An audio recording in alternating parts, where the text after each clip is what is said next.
What's going on, y'all? Bud Elliott here, and this is the Nolecast, the OG FSU podcast. And today, little solo episode as Graham and I are basically taking kind of trains passing in the night vacations. So he may do a solo next week. I guess we will see. A lot of stuff to get to today. Mostly comes from our Patreon member questions, which they always do a great job asking us stuff, and sometimes I just answer individually, but sometimes I just, hey, let's use it on the show. But first, I want to tell you about the Tampa Knowles kickoff event. Really excited about this. If you guys came last year, you know it was a blast.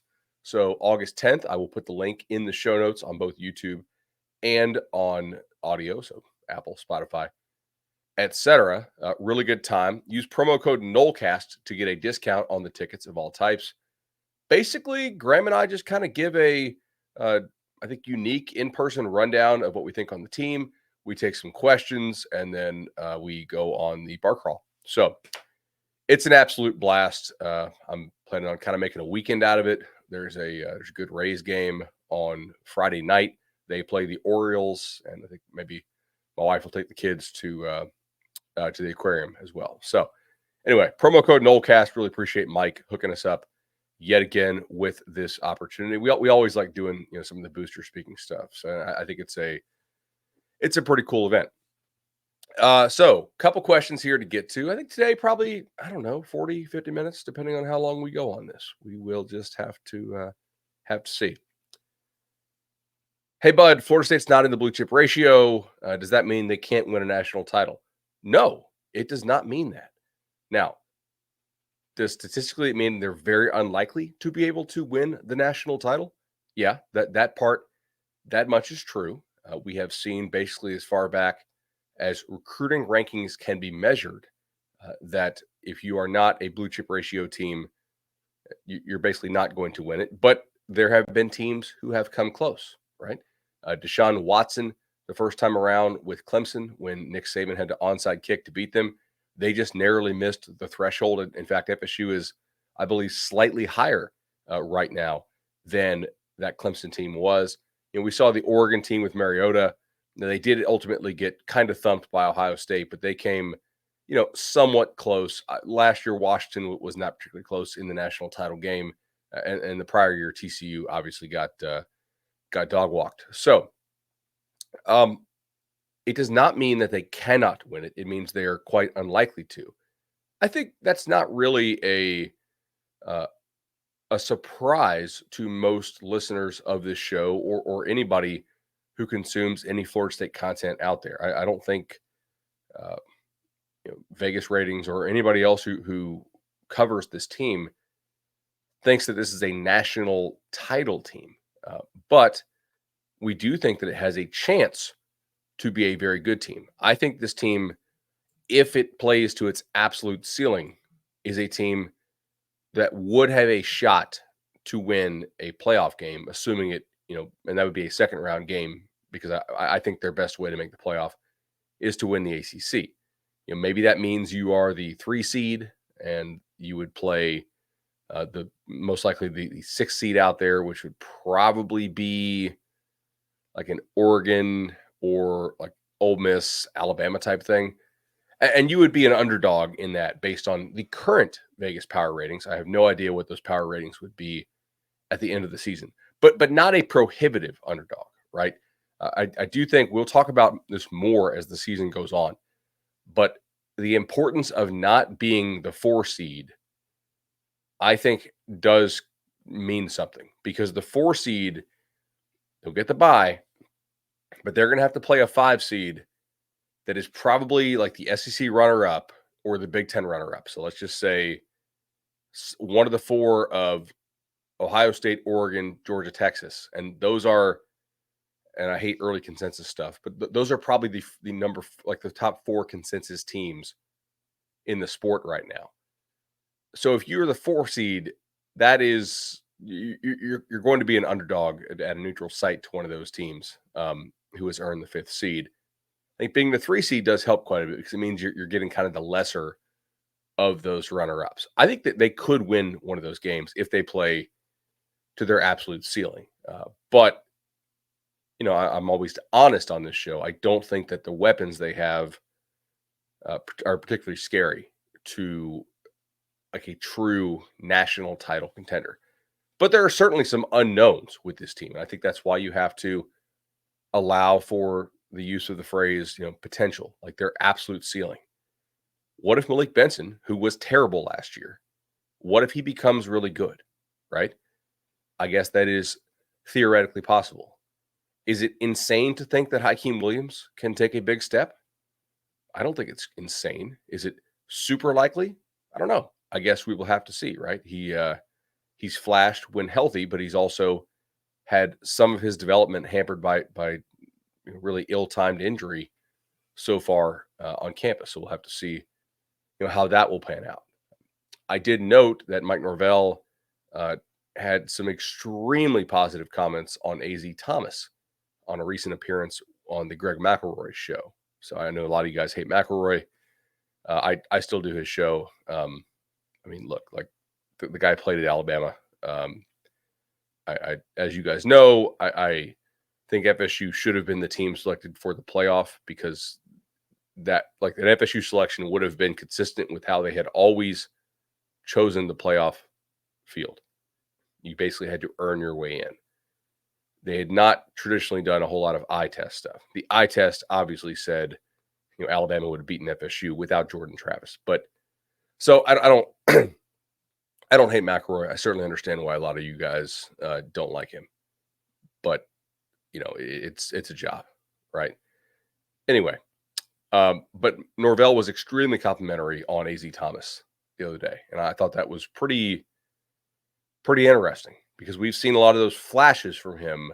But for him to come out and say like he could be one of the best defensive backs in the country is really something. And I've heard a lot of positive things on Fentrell Cypress as well. So, this certainly is a team that has some potential to be really, really good on defense and good enough on offense. And at that point, you'll just have to see. So, could they win a national title?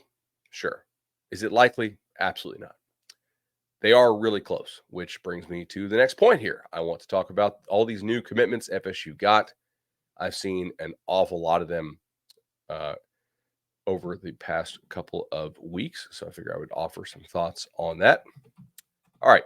First, I want to start. By the way, FSU is up to 8 commitments in the high school class of 2025. All 8 are rated 4 stars or higher on the 24/7 Sports Composite. The 24/7 only ratings, I believe, are really, really high on almost all of these guys as well. The 24/7 ratings actually have been beating the composite in the last couple of years, which I think speaks to the investment that 24/7 Sports has made in its recruiting and scouting team, particularly. However, regardless, like they're just crushing it in both directions. And if you go back to last podcast and also to the podcast prior, we discussed the importance of getting big time guys at premium positions. Like you got a running back, cool. Don't really care. Tight end, whatever. Big bodies on the offensive defensive line, guys who can potentially change the scoreboard at receiver, especially guys with size at receiver, because we have seen at receiver a lot of good slots available in the portal. Comparatively, very few good big body guys are available in the portal. All right, so first I want to start with the reaffirmations. These are guys who are verbally committed to FSU, had been taking visits elsewhere. People were pursuing them pretty hard.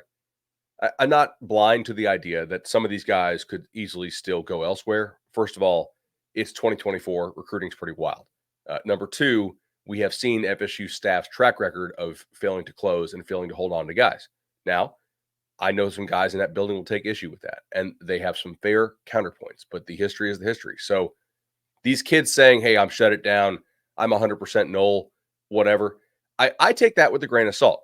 But I also take that as something that is better than if they just continued to let the situation linger. So you'd rather have a kid say, I'm shutting it down than not. So Solomon Thomas, FSU seems to be in a really good spot continuing with him. That's your big time like elite level guard prospect who I think also could play some tackle if you needed him to in college. Javion Hilson, we talked about him quite in depth on the last show. Just a pure pass rusher guy, nice bend, can have some speed to power, something that they desperately need because they whiffed so damn badly in the last two recruiting classes on the defensive line. And Tramel Jones, your, I think, very high floor, sort of known commodity, lower ceiling quarterback prospect out of Jacksonville Mandarin. I saw him at the Elite 11. I thought he performed well. Extremely clean release. And I was talking to a guy who played in the NFL for a while, and he made a comment. He goes, among the normal size guys, which means like the guys who aren't, your super freak size, speed, combo quarterback type guys. Like, if you line them up, Tramel looks way smaller than like Tavian St. Clair. He's noticeably shorter than like Keelan Russell. Underwood obviously wasn't at Elite 11, but the guy had seen him before. Some of those guys.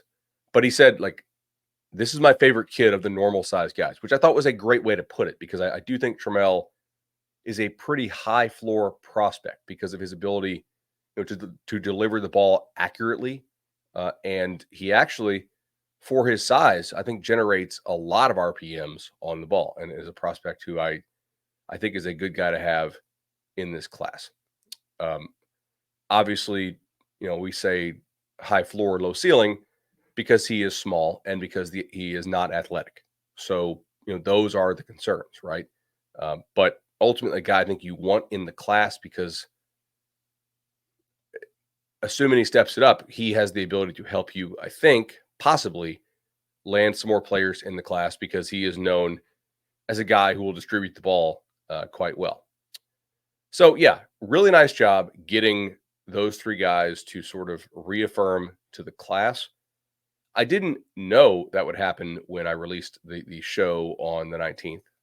19th, I think it was, maybe the 20th.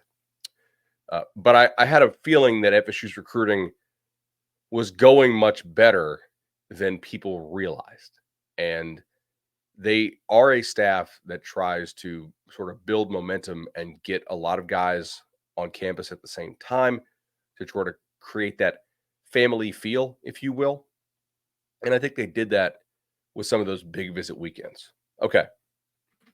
So, new additions to the class quickly. I have seen all of these guys in person with the exception of I have not seen Wiley in person. Not this year. I think I saw him last year, actually. I'm trying to remember where that was. I have not seen Chase Lofton in person. All right. Kevin Wynn.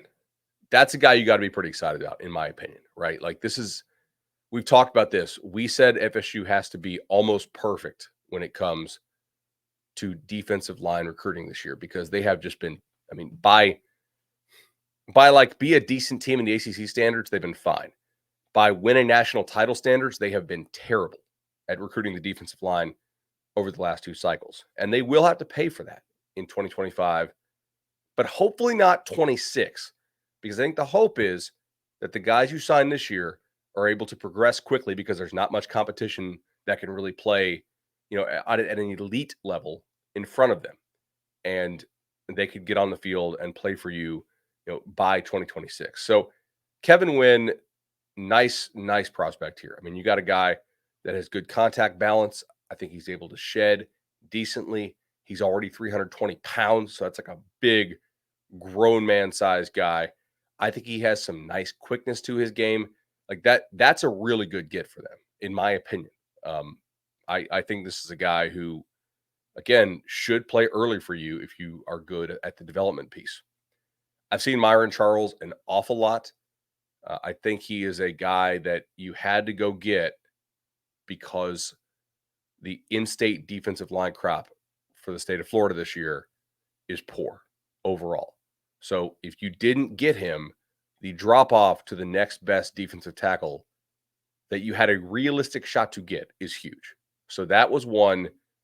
When you factor in the misses of the last 2 years, if you didn't get Myron Charles, you were probably going to be so reliant on the portal that it wouldn't work, because there are just not that many guys out there in the portal who can play that position that also don't break your bank, mess up the room as far as budget, all that kind of stuff. So getting Myron Charles, a guy who I think his good is very good. Now, he has to learn a lot of stuff. He is definitely a bit of a raw prospect, which is fine. I mean, like that's not uncommon. He has some pretty crazy highlights down there in Port Charlotte. You guys can go watch him. I've seen him in person a couple times now.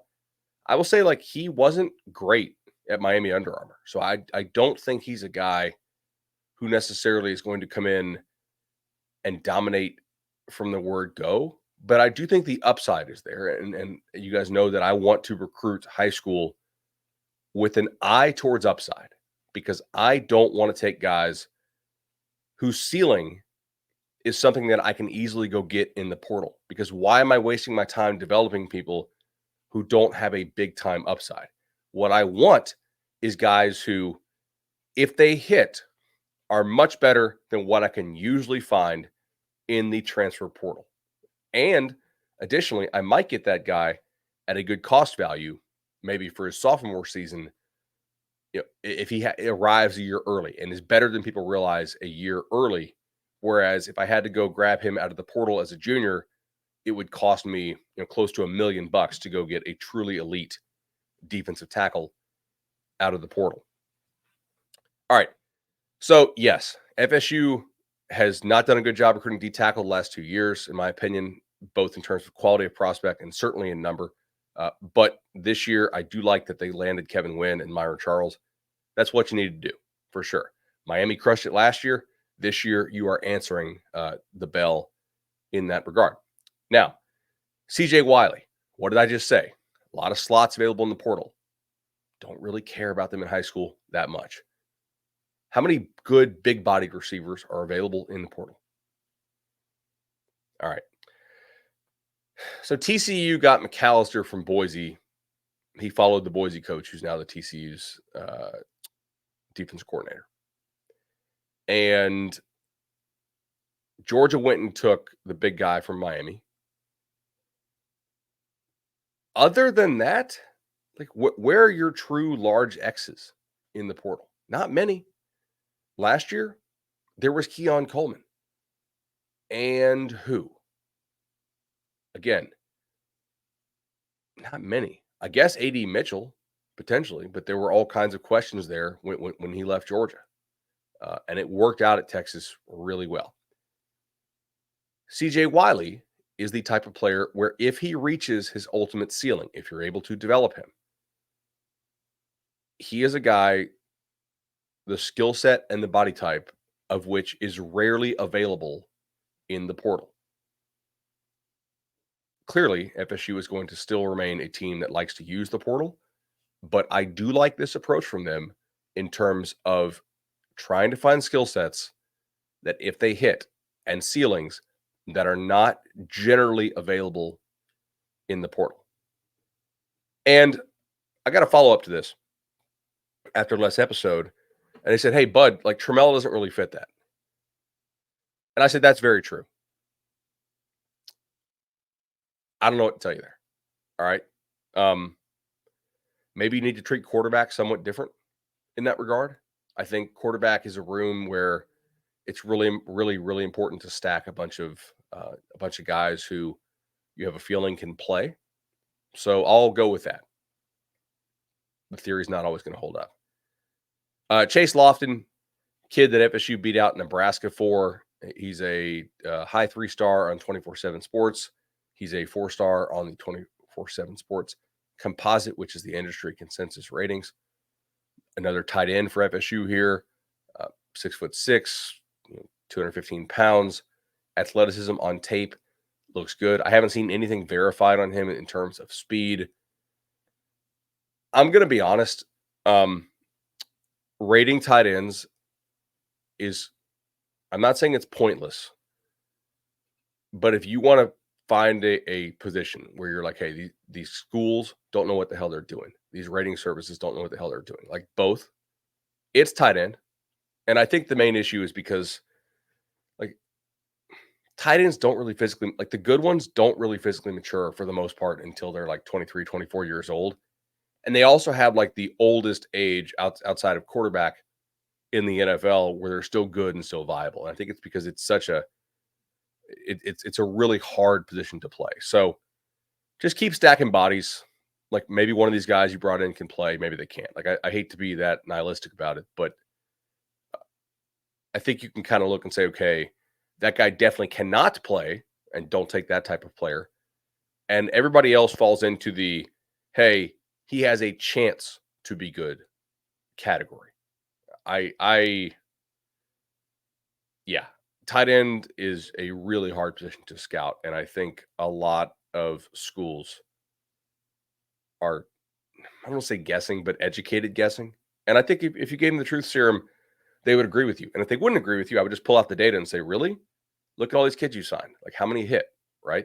And how many end up going to like Bowling Green and all of a sudden they make the NFL, which is something that's probably going to happen this year, actually. Okay. Because I'm recording this on Saturday. What's today? Sunday? Sunday morning. We have a couple announcements coming up that I feel relatively good about FSU's place in. I do not know how these will go down, but let's hit a couple of these. All right, Zay Thomas. This is a DB who I like a lot out of South Florida. I liked him better than the Shamar Arnaud guy who went to USC for a variety of reasons. Zay Thomas actually is a Seminole. He lived on the reservation. He is announcing at the Seminole Hard Rock Casino. This is a Florida State Clemson battle, so a big time ACC battle, and I'm interested to see where he goes. But I do feel relatively good about FSU there. I love his length. I like his instincts. I think he actually has a chance to play corner. And FSU has a thing where they try almost everybody out at corner just to see if they can. And if they can't, then they can find other roles for the guy in the starting lineup. But if you look at the body types FSU takes, and I think this is a really smart, they're not the only team doing this, but they're one of the teams who I think does a nice job of this. They take a lot of guys who have a chance to play corner, and we'll see.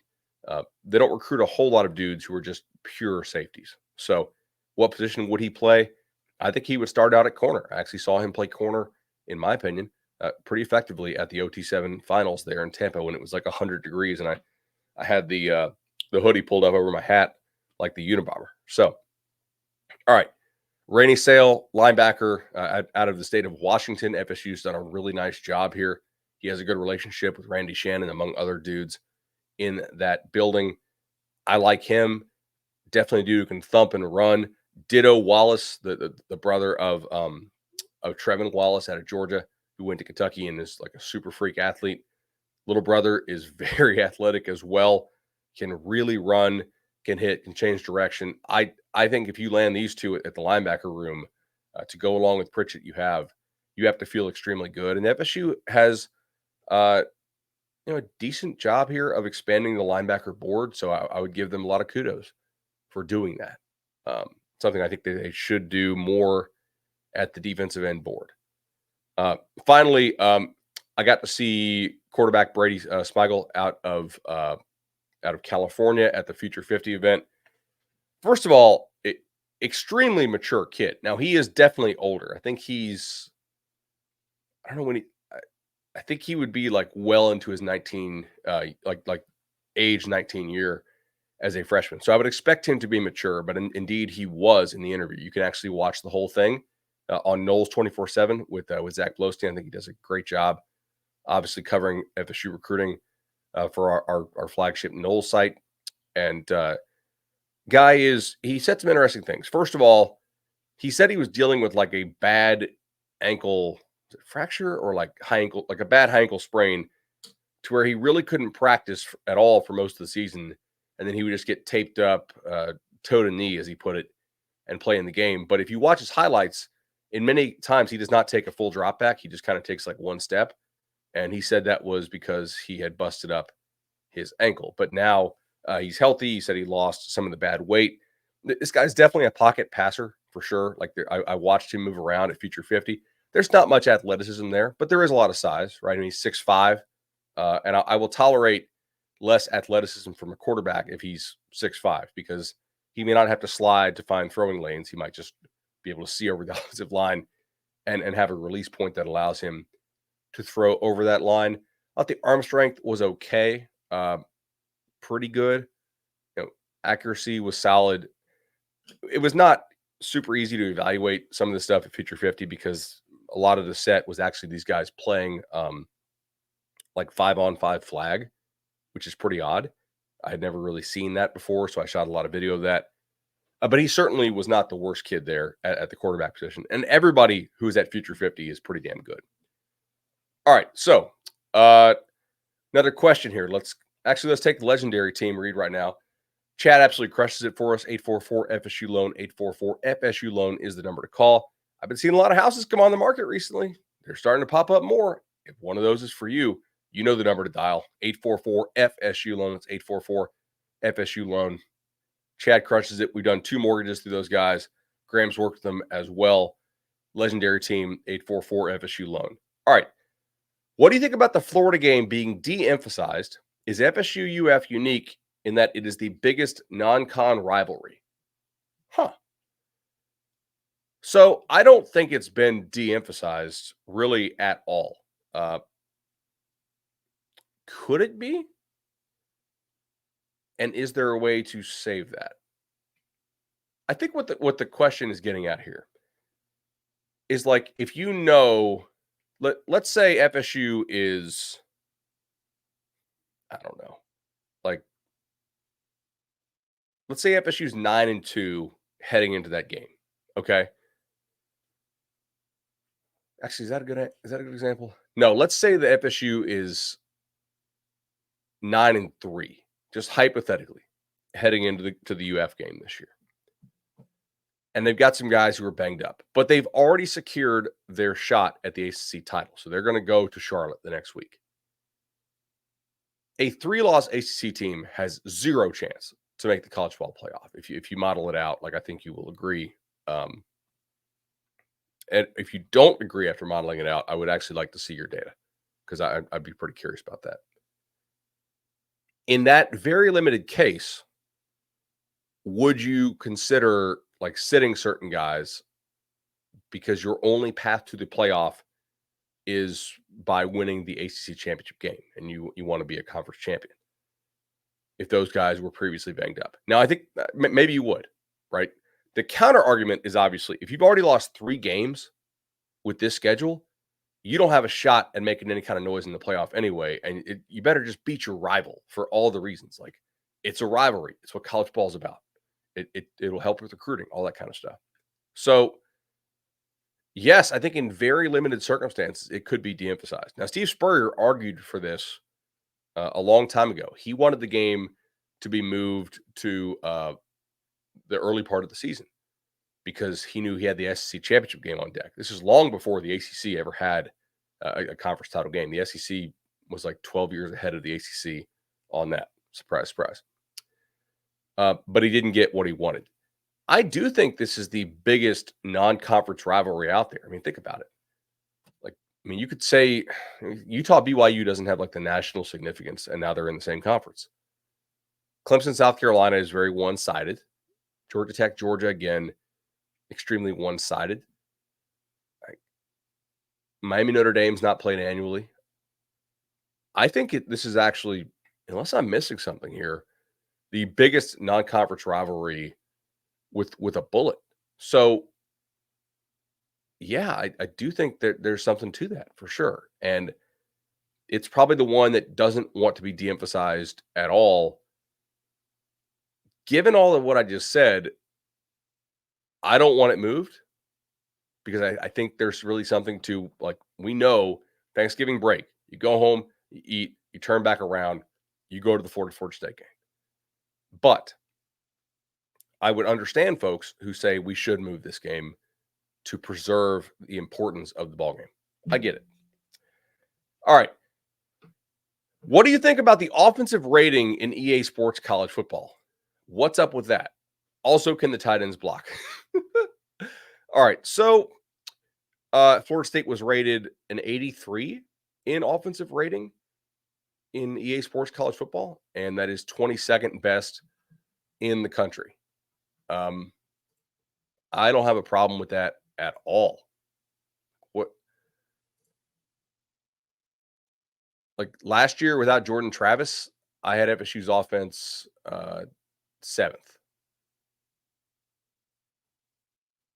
Like think about who the offenses this year that they would be competing with to be like. I think if you have FSU in the top 25 in offensive rating, what what's wrong with that? Think about all they lost, right? Like, they're worse at every single position except for offensive line, probably. And that could be a meaningful thing. And I do think that Mike Norvell is a really good offensive coach. I think there will be certain aspects of this team that will allow them to mitigate the drop off.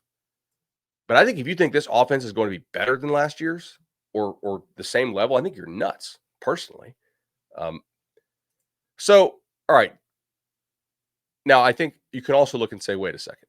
Some of these teams that they have over FSU are crazy. And I agree, right? Like they have Colorado, who really can't block a soul and doesn't have any tight ends, et cetera. I have a problem with some of the teams that they placed over the Noles, more so than I do the actual placement with the Noles. Like they have Tennessee unranked. I'd bet a lot that Tennessee has a better offense than Florida State does. Like Tennessee, I think, has a quarterback with way more upside than DJ. I would take Tennessee's receivers, like no thought required. Tennessee's tight end, Holden Stays. I guess it's kind of take your pick. Some people like and some people don't. I don't have a strong conviction on that. I think both offensive lines should be improved this year, but they're unranked. I say that all like I think they got FSU's defense right. Ultimately, it's like tied, I think, between 8th and 12th ish in the country. That seems right. If you get really, really good linebacker play somehow, maybe that could be the thing that propels you up and above that. Maybe you have like a top 6 or top 5 level defense. And if you pair an offense that's actually top 25, which I think would be a good goal for this offense, with a defense that is top 10-ish, that's a damn good football team. Like if you gave me, hey, FSU is going to be top 25 in SP Plus offense, and they're going to be top 10 in SP Plus defense, guys, I'm taking that, and that's a team that is, I can't guarantee you to make the playoff, but that is a team that is strongly contending to make the playoff deep in the year. Like there's not a lot of teams that have that level of balance. I mean, we have a couple at the top, right? Like Georgia, Ohio State, Oregon, Texas, Alabama. They all recruit the high school level well enough to where you just kind of know because of the quality of body they're bringing in mass. It is overwhelmingly likely that they will be really, really good on both sides of the ball. It takes some pretty major stuff for them not to be. But after that, like Michigan's offense has more questions than FSU's does. Penn State probably a similar level of questions. Ole Miss, like we think they'll be a lot better, but we still need to kind of see them be physical and play some semblance of defense. We have no idea if LSU is going to make a huge jump on defense, but they would have to make a massive jump to be good on both sides of the ball. Like Missouri, are they really going to avoid a drop off in defensive production with what they lost, including their coordinator? Like, what does it say that Missouri's DC? I know he's from LSU. I know he's a Louisiana guy. What does it say that Baker decided to bounce and take that LSU job? Because I read into that a little bit, guys. I'm like, oh man, maybe he doesn't like Missouri's defensive personnel all that much. You know, Clemson, Oklahoma, sure. You could make an argument they'll be both good on both sides of the ball, but I don't know that. I don't know that Clemson's receivers are going to be awesome. There are not that many teams where you're like, oh yeah, that's a good unit on both sides of the ball. So, you know, let's see how this goes. I don't take offense at all. I also will note this. I think Florida State is going to be a really, really good team to play with, like as a user. I don't think like when you play them as the computer, probably not, right? But I think you want to play with this FSU team as a user because it does have a lot of guys whose best attribute is speed, okay? Like Malik Benson, I'm assuming is going to be really fast in that game. I think Jalen Lucas will probably be very fast, and they'll have some other issues with their rating, which I think are probably also accurate when it comes to real football, things that will cause problems for opponents, but also for themselves in games. But I'm looking forward to playing with FSU Ultimate because it's a lot of deep balls. DJU has a very strong arm. I know it's an inaccurate arm, but it is very strong. And I think they're going to play awesome defense in this game because of the speed that they have. So, and also when it comes to in-game update time, you can't just make AZ Thomas a 92 to start because he hasn't actually done much in games. But the fact that I know and Norvell's openly saying it, and everybody else around the program knows that this guy's a dude. Come roster update time. I think AZ Thomas could go up a whole lot, and I don't really know what to think about the Colorado stuff. You can follow my Instagram, Bud Elliott College Football, for more on that. I did a lot of the breakdowns of the EA stuff. Would you rather have the top portal class or the top high school class? It kind of depends on my goals, right? Like if my goals are to like quick fix a roster and make a bowl game, or quick fix a roster and contend for a conference title in a lower level conference, then I think I would take the portal class. If my goal is to win a national title, and there are probably 18 teams, I think, that you really think their actual goal is to win the whole damn thing. So that would be what? USC, Oregon, Michigan, Ohio State, Penn State, Texas, Oklahoma, Texas A&M, LSU, Auburn, Alabama, Tennessee, Georgia, Florida, Florida State, Clemson, Miami, and Notre Dame. Then I want the high school class because I know that the ceiling of the high school class is way higher than the ceiling of the portal class. You can get a lot of very good out of the portal. You can't get enough great. Actually, on my Twitter at Bud Elliott 3, I put out something that showed the best possible like lineup you could assemble from this year's portal. And I looked at it and I was like, man, this is a really good team. It's still not as good as Georgia or Ohio State, right? The level of talent that you can get from the portal is just not as good so far. And maybe that'll change in a couple of years. Who knows?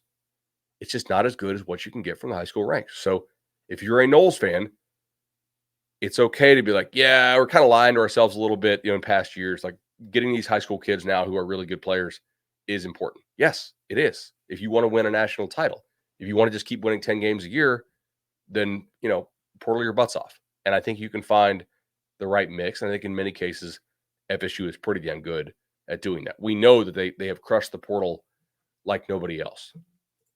All right. Want to hear from our friends at Congruity. Matt does such a great job. I think we got a new partner with them recently. If you want your business optimized, Congruity is the way to go. HR solutions, payroll, etc. Knowles helping Knowles. Matt Lewis is the guy to call. Again, number and link in our show notes. All right. Also, thanks to Madison Social. Matt does different Matt, not the same Matt. Matt Thompson does an awesome job with their For the Table restaurant group. Madso is like the spot that I stop in when I'm in Tallahassee for camps or for games. It's just awesome. And like you can't beat the location, but also the food is great. I actually recently saw FSU's AD tweeting out a picture of how the BLT dip is undefeated. So you also get the endorsement from Michael Alford there, which is pretty cool. All right. Who do you want to win the Miami and Florida opener? You might hear me typing here real quick. I think if you actually want to go to the playoff, you need to root for Miami.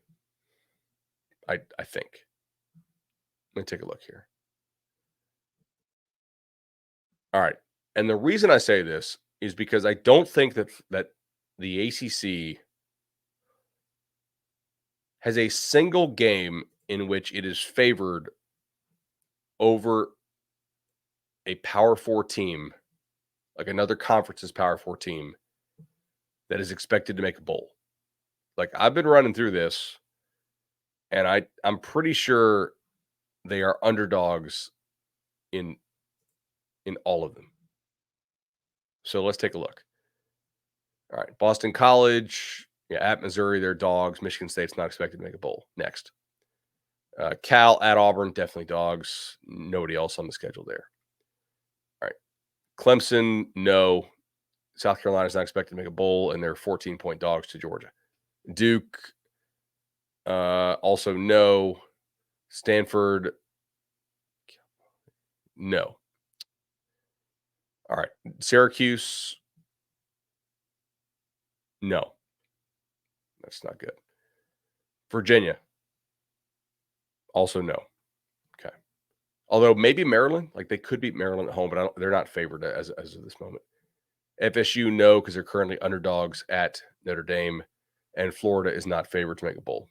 I think a lot of fans will enjoy me saying that. Georgia Tech is a no.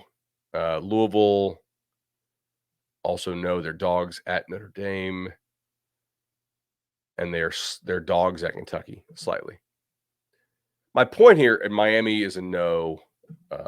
North Carolina, they're actually dogs at Minnesota, although Minnesota's not expected to make a bowl.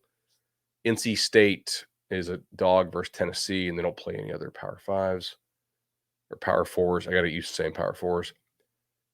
Pitt's a dog at home to West Virginia, but not by much. At Cincinnati, Cincy's not expected to make a bowl. So no. SMU, BYU's not expected to make a bowl, so that's a no on that one.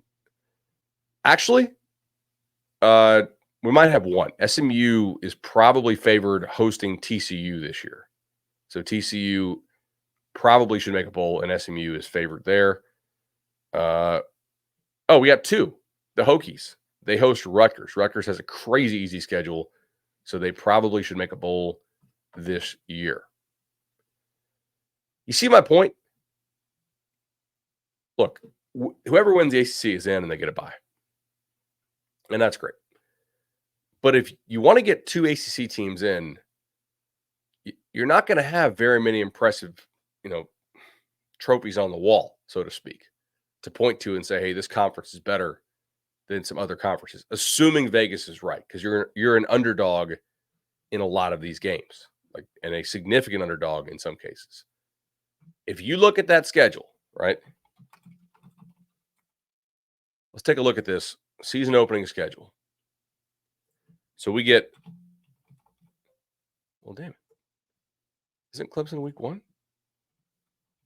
Yeah. All right. So Clemson, Georgia, right there at noon. Vatek, Vandy, that's dub. That's no problem. But look, I mean, TCU at Stanford. I guess Stanford could win that game, but TCU is favored to win that game. Miami at Florida. Guys, if Florida beats Miami, who very well likely could close as the conference favorite in the betting odds, and Georgia beats Clemson like is expected by 14 plus, that's all she wrote for conference perception. You're not going to get that conference perception back by beating a 5-7 South Carolina team or a 4-8, 5-7, 6-6 Florida team in the final week. Now, I'm not saying you will get a lot of credit for Miami beating Florida in the opening weekend, but if you lose that, then I think there is real concern about the ACC being a one-bid league where only the conference champion goes, depending on a lot of other factors. Now, FSU has the ability to control their own destiny here in some ways because they had that game at the Irish.